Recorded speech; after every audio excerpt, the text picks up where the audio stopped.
Oke, Assalamualaikum warahmatullahi wabarakatuh. Kembali lagi dengan Ustadz Bagas. Ya, pada pertemuan kali ini kita akan membahas tentang materi yaitu di bab 9 mengenai pemeliharaan diri dan orang lain dari penyakit menular maupun tidak menular. Nah, sebelum itu saya mau tanya nih, gimana kemarin UTS-nya? Bisa mengerjakan semua apa enggak? Bisa kan? Mudah enggak soalnya? Kalau belajar sih mudah pastinya ya. Oke, maka dari itu dengan pertemuan kali ini kita menambah wawasan tentang materi selanjutnya guna persiapan untuk ujian-ujian di pertemuan berikutnya. Oke, langsung saja ya, kali ini kita masuk ke materi. Seperti yang Ustadz bilang tadi, yaitu apa itu menjaga kebersihan ya. Menjaga kebersihan itu adalah bagian dari iman, di mana menjaga kebersihan adalah usaha juga untuk memberantas atau melindungi diri dari bakteri dan segala virus yang ada di sekitar kita, di mana kita selalu beraktivitas sehari-hari. Ya, kebiasaan menjaga kebersihan tubuh harus ditanamkan sejak dini.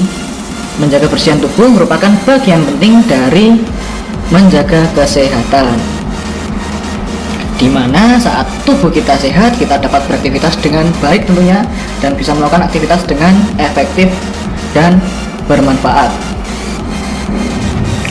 Jadi kalau kita menjaga kebersihan tidak perlu lagi kita untuk beraktivitas. Tubuh sehat, kita bisa melakukan aktivitas apapun sesuka kita. Oke, kita masuk ke pembahasan poin A, yaitu tentang pemeliharaan diri dan orang lain dari penyakit menular. Oke, pertama-tama, apa itu penyakit menular?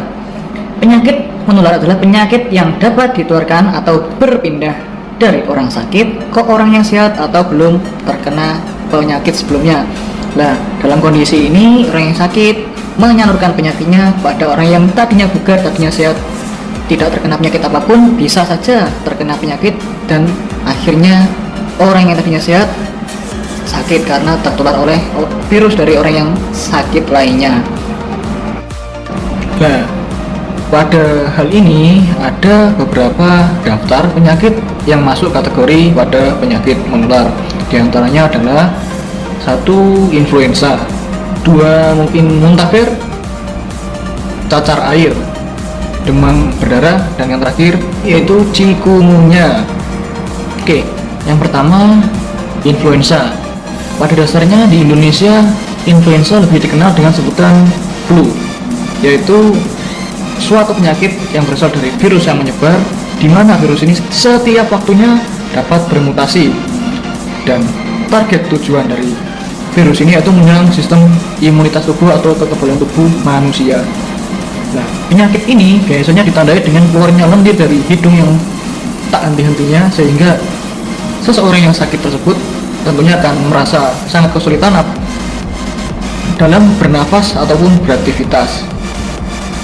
Banyak juga pada kasus ini, yaitu seseorang yang terkena sakit influenza tidak mampu untuk mencium bau-bau apapun dan membedakan setiap bau yang ada. Nah, pada hal ini ada pun media yang dapat menjadi awal dari penularan virus influenza tersebut, yaitu diantaranya adalah udara. Udara bisa dibilang salah satu media penularan yang paling cepat dalam penyakit atau penyebaran penyakit influenza tersebut.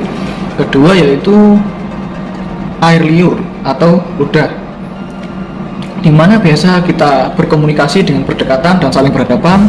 Dan cipratan mungkin dari air liur yang tertelan oleh orang lainnya itu berpotensi untuk menyebabkan orang tersebut tertular penyakit influenza. Nah, namun kalian tidak usah takut akan hal tersebut. Tentunya ada beberapa cara pencegahan yang bisa kalian terapkan dalam menanggulangi penyebaran virus influenza. Nah, untuk hal ini ada penanganan dengan menjaga kebersihan diri sendiri, yaitu selalu mencuci tangan atau mencuci tubuh setiap atau selesai beraktivitas, bisa dengan air, sabun, ataupun hand sanitizer. Untuk pencegahan secara represif, kita bisa menggunakan masker dan menjaga jarak dari orang yang terkena penyakit influenza. Adapun pencegahan yang bisa kita terapkan dimana dengan menjaga atau meningkatkan sistem kekebalan tubuh melalui nutrisi yang kita peroleh dari makanan yang kita makan. Kita bisa selalu menerapkan makan makanan yang sehat, yaitu minum air dengan teratur, makan tepat waktu, ditambah dengan vitamin-vitamin yang bisa kita dapatkan dari buah-buahan yang biasa kita jumpai. Jika dirasa itu masih kurang mumpuni untuk menjaga kebugaran tubuh kita, kalian bisa menggunakan atau meminum suplemen atau vitamin yang bisa kita dapat dari apotek terdekat guna menjaga kekebalan tubuh dan stamina tubuh kita untuk beraktivitas dengan baik. Ya, kita bisa menanggulangi dan mengurangi risiko terkena penyakit influenza yang lebih parah. Di antaranya itu adalah istirahat di rumah dengan teratur. Kedua yaitu jaga tangan, bersihkan sehingga bebas dari seluruh kuman dan virus yang ada. Yang ketiga yaitu minum obat anti nyeri ataupun demam yang bisa kita peroleh dari apotek terdekat. Jika dirasa perlu, kita bisa periksa ke dokter dan dapatkan vaksin anti flu yang berguna untuk mengurangi penyebaran atau penyakit yang lebih parah nantinya yang bisa didapat dari tubuh kita. Dan yang paling mudah, kita bisa minum air mineral atau air putih yang biasa kita minum 2 liter sehari setidak-tidaknya. Oke, kita masuk ke penyakit menular lainnya yaitu muntaber. Apa sih muntaber? Muntaber adalah penyakit peradangan usus yang disebabkan virus, bakteri ataupun parasit lainnya. Nah, infeksi bakteri ini diantara lain seperti Escherichia coli, Salmonella, Shigella, dan parasit Giardia. Bisa saja penyakit muntaber ini terjadi akibat keracunan makanan. Nah, pada hal ini tentu kita paham kan pentingnya kita memilah ataupun memilih makanan yang akan kita konsumsi sebelumnya. Oke, selanjutnya adalah konsumsi makanan yang mengandung pemanis buatan berlebih. Nah, ini kalian biasanya gitu apa enggak nih? Makannya yang manis-manis terus, jajan, ciki-cikian, snack mungkin dikurangi mulai sekarang. Jajan boleh tapi jangan berlebihan. Oke, lanjut ya. Faktor lainnya adalah lingkungan yang kotor ataupun dapat membuat bakteri mudah berkembang. Nah, di lingkungan ini memang sangat berisiko sekali untuk menjadi sarang atau awal dari penyebaran virus-virus atau bakteri yang bisa bermutasi dan menjadi awal dari terbentuknya suatu penyakit yang bisa menyerang manusia di sekelilingnya. Maka dari itu seharusnya kita selalu menjaga kebersihan dengan selalu membuang sampah pada tempatnya, lalu memilih sampah yang harus dibuang sesuai dengan klasternya, yang kering, yang basah, dan yang bisa didaur ulang. Nah, pada hal ini kita bisa mengambil kesimpulan bahwasanya lingkungan juga bisa menjadi faktor dari penyebaran penyakit yang bisa menular bagi manusia. Maka untuk cara pencegahan dari penyakit muntaber bisa kita terapkan yaitu memilih makanan atau menggunakan bahan makanan yang segar. Yang kedua yaitu masalah makanan hingga matang dan tentunya dengan kondisi yang sangat bersih dan higienis. Selanjutnya adalah waspadai makanan yang terlalu pedas. Dikurangi ya, yang suka pedas mulai sekarang dikurangi. Selain berbahaya bagi tubuh, juga organ pencernaan kita jika itu pedasnya terlalu berlebih. Yang terakhir tentunya jangan lupa minum sebelum atau sesudah makan selesai kita laksanakan. Oke anak-anak, kita masuk ke daftar penyakit penularan yang ketiga, yaitu cacar air. Apa itu cacar air? Cacar air adalah penyakit yang disebabkan virus varicella yang dimana mutasinya menyerang sistem kekebalan tubuh dan menyerang kulit luar seseorang. Dan yang paling umum terjadi pada anak usia di bawah 2 tahun. Orang dewasa tetap bisa terkena ya cacar air, tapi kasusnya sangat jarang sekali terjadi. Maka dari itu anak-anak seusia kalian wajib hukumnya menjaga kebersihan tubuh.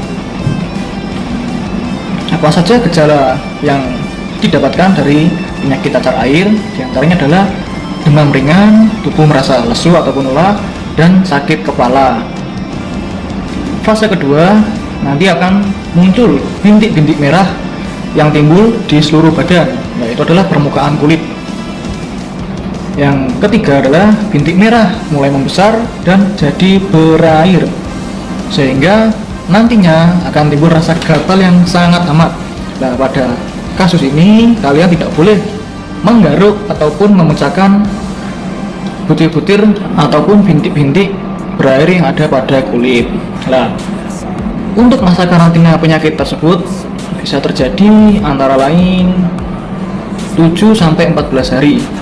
Nah, dengan waktu seperti itu kita bisa memanfaatkan untuk istirahat dan mulai untuk menjaga kebersihan guna menjaga kesehatan kita sendiri. Ya, kita masuk ke cara penularan. 1, yaitu dapat menular melalui kontak langsung dengan penderita. Yang disebut dengan kontak langsung bisa diartikan dengan menyentuh ataupun memegang seseorang yang sudah terkena penyakit cacar air. Kedua, dapat menular melalui udara. Seperti halnya virus-virus lainnya, penyebaran juga bisa dilakukan melalui udara. Yang terakhir yaitu melalui barang pribadi penderita. Nah, bukan hanya sentuhan secara langsung antara kulit dan kulit, namun penyakit cacar air juga bisa menular melalui sentuhan dari barang-barang yang pernah dipegang oleh seorang yang mengalami penyakit cacar air. Jadi selain kita menjauhi atau menjaga jarak dari orang tersebut, kita juga tidak boleh sembarangan menyentuh barang yang telah disentuh oleh orang atau penderita cacar air. Cara pencegahannya yaitu 1, melakukan vaksinasi cacar air. Untuk hal ini kita bisa lakukan di dokter ataupun pusat kesehatan masyarakat terdekat. 2, menjaga kebersihan diri sendiri, diantaranya adalah mengganti pakaian, mandi dengan tepat waktu, tidak bermain di tempat-tempat yang kiranya menjadi sarang atau sumber penyakit. Yang ketiga adalah mengkonsumsi makanan bergizi. Yang keempat tentunya menghindari sumber penularan. Oke, penyakit selanjutnya yang masuk dalam kategori penyakit menular adalah demam berdarah ataupun biasa kita sebut dengan singkatan DBD. Itu adalah suatu penyakit akibat infeksi virus dengue yang ditularkan melalui gigitan nyamuk Aedes aegypti. Nyamuk ini hidup di iklim tropis dengan peningkatan curah hujan yang merupakan salah satu faktor yang mendukung kehidupan virus tersebut. Oleh karena itu, di antara bulan Januari hingga Maret yang notabene menjadi bulan yang rentan terjadi peningkatan angka kejadian kasus DBD. Oke, kita masuk pada gejala awal yang terjadi jika kita terkena penyakit demam berdarah, yaitu demam tinggi akan terasa pada tubuh kita. Kedua yaitu kulit mulai muncul bintik-bintik merah, biasanya akan muncul di lengan tangan kita, di bagian belakang ataupun di sekitaran leher. Selanjutnya yaitu akan terasa nyeri di otot ataupun sendi-sendi tulang kita. Selanjutnya yaitu kita akan merasa sakit perut. Lalu bisa pun dalam kondisi tertentu diare, sehingga kita akan sangat merasa tidak nyaman dalam buang air. Dan yang terakhir, muntah. Jika memang rasa pusing ataupun mual akibat tubuh yang tidak fit ataupun tidak bugar, itu bisa terjadi. Nah, yang terakhir adalah muntah. Oleh hal ini, tentunya selalu ada pencegahan di antara penyakit-penyakit yang kita jelaskan tadi. Pada kali ini, pencegahan dari penyakit DBD yaitu lebih banyak difokuskan untuk kebersihan di lingkungan sekitar kita. Di antaranya adalah membuang sampah di tempatnya, sehingga menjauhkan kita dari nyamuk-nyamuk yang beresiko menularkan penyakit demam berdarah. Yang kedua yaitu selalu menguras kamar mandi. Biasanya akan ada jentik-jentik nyamuk di kamar mandi kan. Nah, itu berbahaya sekali jika dibiarkan begitu saja. Yang ketiga yaitu tutup bak ataupun tempat mandi yang biasa kita gunakan, sehingga tidak ada akses masuk bagi hewan-hewan yang tidak kita kenankan untuk bersarang di tempat tersebut.